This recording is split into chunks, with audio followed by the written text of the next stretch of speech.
All right, so we're back here talking about this Oldsmobile LSS model. Ralph Schomp. So anyways, this got a little ding there, but whatever. I wanted to show you guys the parts. I went down and got the parts. They were ordered. We were waiting for them to arrive. So we'll start with the simple stuff. The belt was done, and this is the supercharger belt, not the alternator belt. So here's your part number for the supercharger belt. That this had to be delivered from another store further away, whatever, had to wait for it. So there's your part number on that. Gates belt. So we got the Gates belt. Again, like I said, here's your spark plugs. Went with Ultra Select. We shop at O'Reilly's. That's their brand, I guess. There's the part number on that.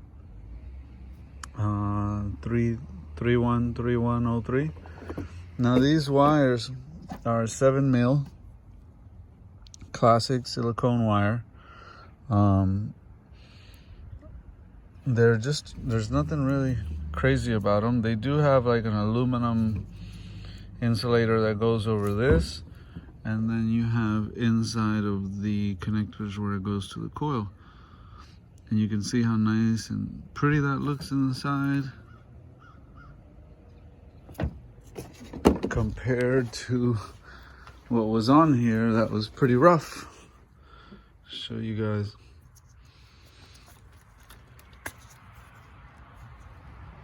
Now, see how bad that is? And this I'll clean up with some sandpaper. I'll sand all that and get that rust off and clean that, because I don't want her to have to buy the coil. It looks like she already bought the coil and the coil is good. It's just the wires that are like very, very rusty and corroded in there. So you see that compared to the nice new wires. Yay. Nice and no rust, no corrosion.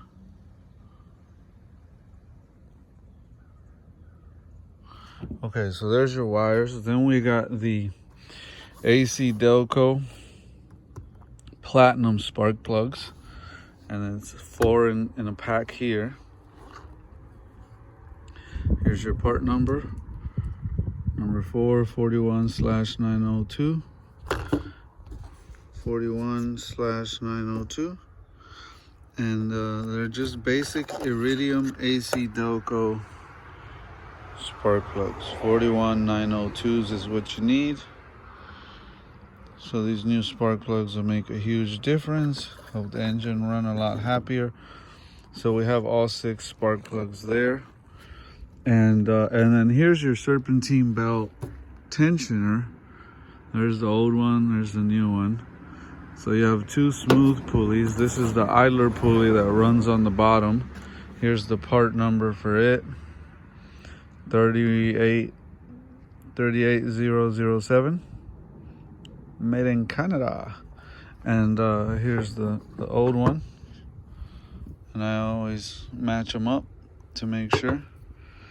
So it's the bearing that goes bad in here. And this bearing, under pressure with the tension, had wobble.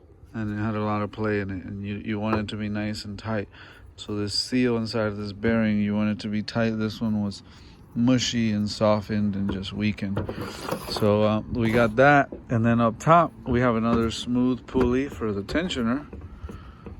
And you see how this one's like a little stiffer to spin, nice and tight, and this one's like super loose because these bearings are super wore out, and the tensioner itself was super tight.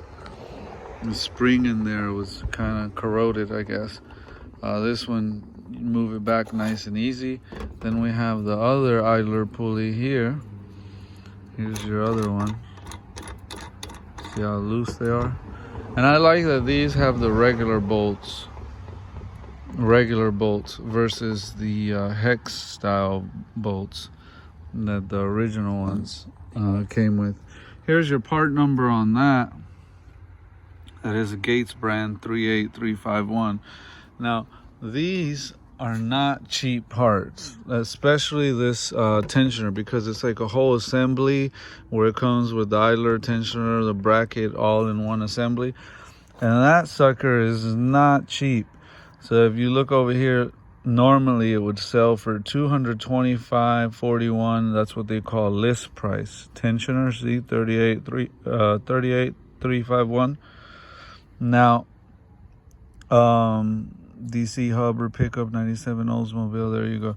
So under a commercial account, I have it folded over because it has all my commercial account information on the top of the receipt.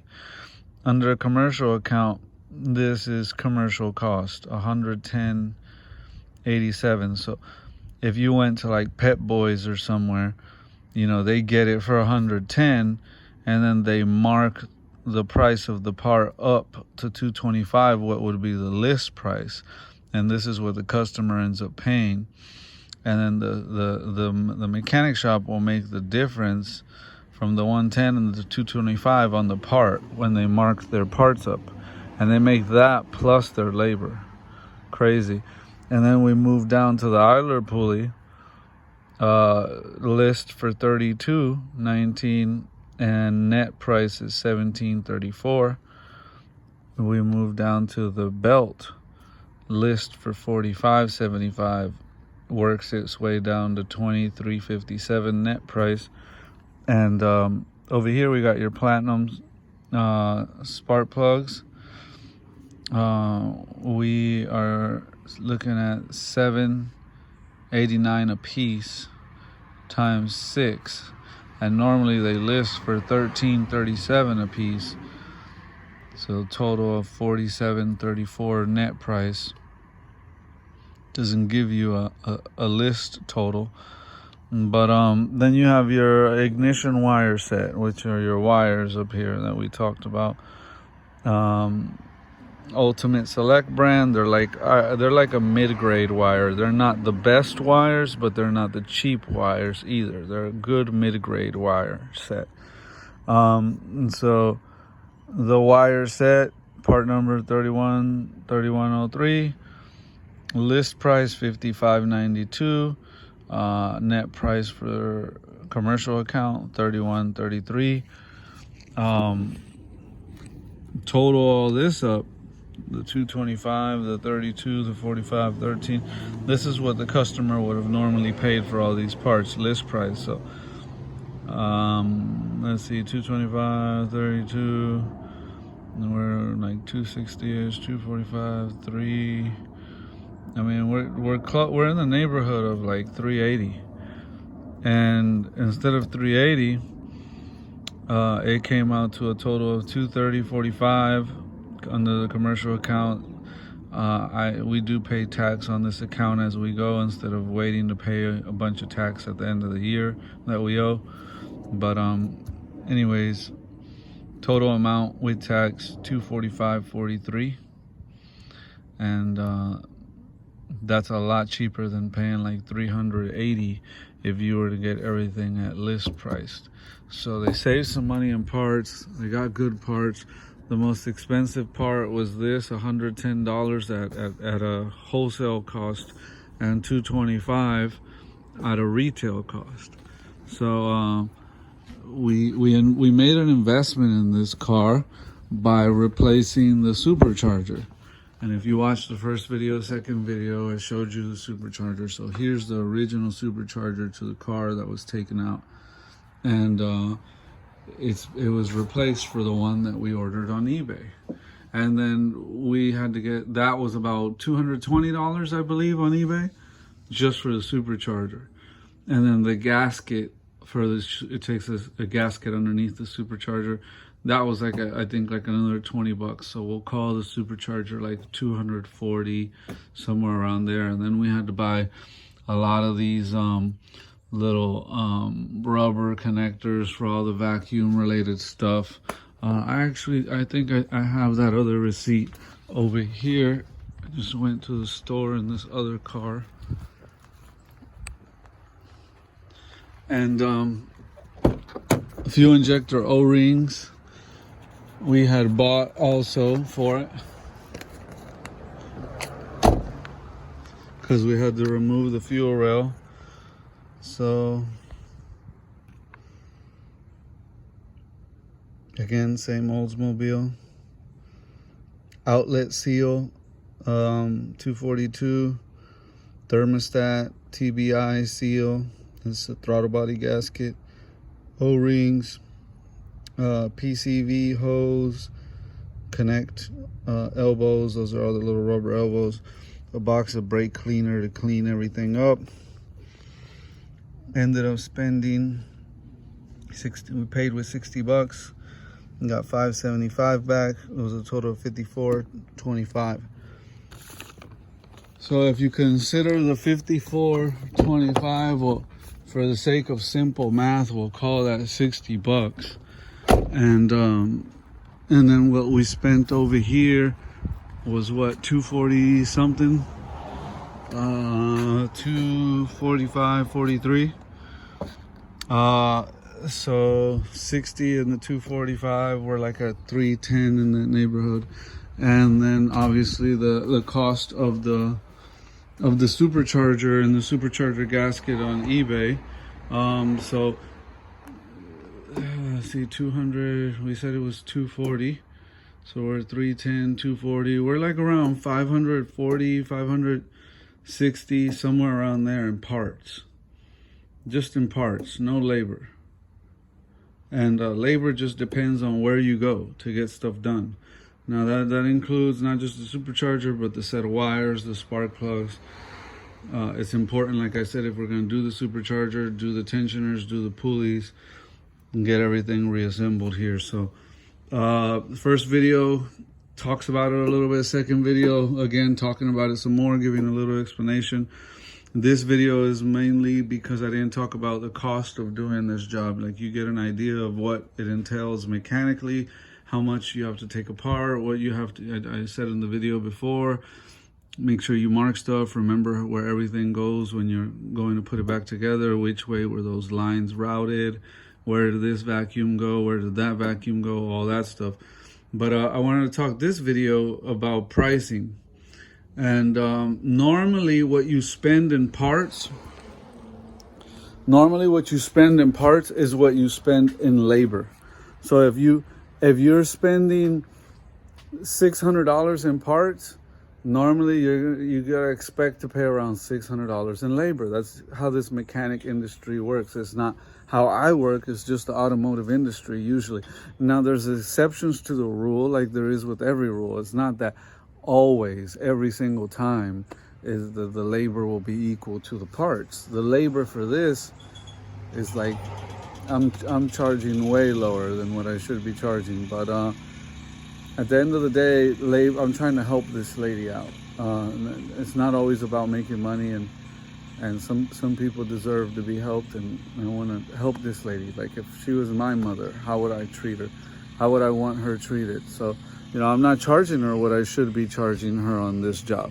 But, you know, just in parts alone, she's already on a new supercharger to keep this thing running. She's already spending quite a bit of money on parts. I mean, it's almost $600 in parts. That's a lot of money to spend in parts on a freaking 1997, you know, but she likes her old little 1997. I forget how many miles it has. I think it had 158. The key's not in it right now, but I believe it was 158. I wrote it down here. No, 154. 154, 387 replaced supercharger. So I wrote that down there. So yeah, at 154, 387, we'll call it 155,000 miles to round up. So at 155,000 miles, we have made an investment of $600 in parts in this 1997 Oldsmobile. She likes the car, you know, and then plus a little bit more on labor, she's way under $1,000 bucks. So let's just say, for example, that she did spend $1,000 bucks. Is it worth putting $1,000 into this car? I mean, she needs to go to the junkyard and get this tail light. I told her to go to the, next time I go to the junkyard, I'll look for it and I'll get it for her so she doesn't have to have that taped up. The body damage, we're not fixing that. Who cares about that? But at least get her the tail light, right? But the question is it worth doing all that work to a 1997 car? Let's say you had to spend $1,000 on replacing the supercharger. Well, the engine's healthy. The engine's good, man. Only 155,000 miles. These things, you can get a lot more miles out of these things. Like this is tune-up stuff, like spark plugs, wires, belts. That's all basic maintenance. That's stuff that needed to be done anyways. And I think if the tensioner would have been replaced ahead of time, it wouldn't even have damaged the supercharger. I think the supercharger was damaged because the tensioner was so tight that it was putting extra stress on it, and I think it helped damage the supercharger. So they could have just replaced this and saved themselves the money of having to replace the supercharger. The superchargers go bad too, so it could have been just age and wear and tear. It's hard to really be able to like say exactly, but at the end of the day, this is all good maintenance tune-up stuff that they need to have done anyways. And now the car will run so much better because it's got the tune-up. It's got the AC Delco Iridium spark plugs. It's got the new wires. It's got the new supercharger, all the pulleys, the belts, all the little vacuum elbows, no vacuum leaks. We did the thermostat. We put coolant in it. The only thing we didn't buy was an oil change, and that would have been another $40, in oil. But parts, like I said, they had already spent so much money on parts. I didn't want to keep being like, oh, you need an oil change. I'll let her drive it around, be happy that she has her car back, and come back and see me in a couple weeks for an oil change, But let her recover a little bit from what she's spending here. It's not easy when you're an older person. She's an older lady, handicap thing on the windshield, living on a fixed income. Her daughters are trying to pitch in and help her out financially to get this done. And it's like I told her, I'd be lucky to pay my cell phone bill with what I'm getting paid on this, Like I'm not making hardly anything here. But at the end of the day, it's like we're all dealing with different financial issues. We all got our financial problems at whatever level in life we're living. And these are her problems. This is a pretty big problem financially to her. And another shop would have seen this car, like a big mechanic shop would have seen this car and would have charged her way more than $1,000, way more. Like I already showed you on the receipt with the list prices, the markup on the parts. I'm giving her the parts at a wholesale value, not at a list value, not at a retail value, at a commercial value, so to say. So she's paying commercial, she's paying wholesale, pretty much. She's not paying retail. She's not paying what those parts would really cost if she went to a shop with all the markup on them, and she definitely ain't paying anywhere near the labor that she should be paying. But I like saving old cars like this from the junkyard. The old lady loves her car. She really loves her car. She doesn't really want a new car. She says she likes this car. And if this car if you can put less than $1,000 into it and keep it on the road, like what other car could she go buy with $1,000 that needs nothing fixed on it? You buy another car for $1,000, okay. Even if you buy another car for $2,000, it's gonna need something done to it. It's gonna need something worked on. We recently bought that. I'll show it to you. This Hyundai Genesis, 2010. It's a nice car, right? Paid $4,000 for that car, and it needs mechanic work. Like you could buy a car for $4,000. You could buy a little Volkswagen Beetle for $1,500. You could buy a Jeep Wrangler for more. An old truck. I mean, a minivan. It doesn't matter what you buy. Unless you're spending like $10,000 on a car, you better expect to have to put, it's gonna need something. It's gonna have stuff wrong with it. It's gonna need a tune-up. It's gonna need a hose. It's gonna need tires. It's gonna need something.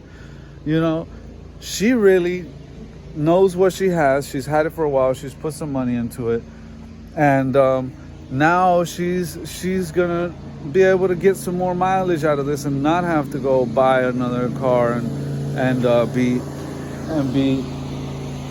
be surprised, not knowing what she's buying. She knows what she has here. She knows what she owns, and she knows what she's putting into it. So it's, you know, it's gonna be a good car for her. Anyways, this video is getting super long. I gotta get back to work. I stopped for a lunch break and to go get parts. Tropical Smoothie Cafe is my favorite place to eat. I'm gonna get back to work and get this thing all put back together before I go to bed tonight. Thanks for watching. I may or may not do one more video on it all done, put back together. Just depends on time. I gotta jump on that Jeep Wrangler over there and put a fuel pump in it. I got a lot of stuff on my plate. I gotta jump on that van. Gotta take the engine out, do some work on this Volkswagen Beetle, the whole front end suspension on it. I got a lot of cars lined up, so I might not have time to do a final video on it, but I think the 3 videos I made on the Oldmobile are good enough to document the cost of doing the tune-up and the supercharger on it, and just about how much work is involved in doing that. If you have one of these 3.8 superchargers and you're considering, is it worth putting the money into a new supercharger and doing a tune-up on it? Hopefully these videos helped. Thanks for watching. God bless you. I'll see you on the next video.